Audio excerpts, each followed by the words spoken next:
Hello everyone, मी सायली जाधव. स्वागत आहे तुमचं नवीन ब्लॉगमध्ये.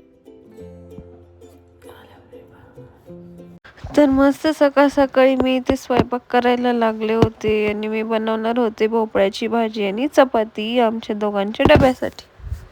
मस्त मी भोपळा वगैरे चिरून घेतला, पीठ मळून घेतलं आणि भाजी करायला सुरुवात केली.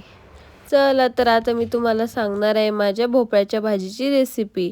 तर याला आमच्या तिकडे डांगर म्हणता, पण मग पुण्यात त्याला लाल भोपळा म्हणता, म्हणून मी पण भोपळा म्हटले. पहिले मी मस्त कढई गरम करून त्यात तेल टाकलं आणि मग त्याच्यात टाकला कढीपत्ता. कढीपत्ता मस्त तडतडला की मग त्यात टाकायचे जिरे आणि मोहरी आणि मग त्यात ॲड करायचं आपला चिरलेला भोपळा आणि त्याला जास्त हलवायचं नाही, तसंच झाकण ठेवायचं म्हणजे तो वाफेवर मस्त तयार होतो.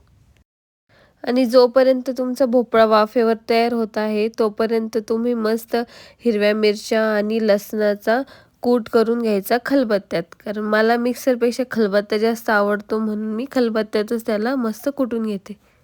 आणि मस्त शेंगदाणे थोडेसे भाजून ते पण ॲड करायचे.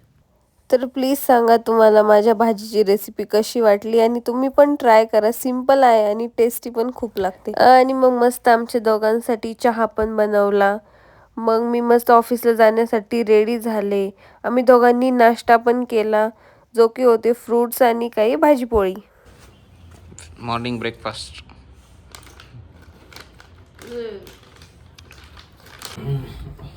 ओला उबेर ड्युटी चालू झाली माझी. सायलीला सोडून यायचं तिच्या ऑफिसला. फॉलो फॉलो चेलो.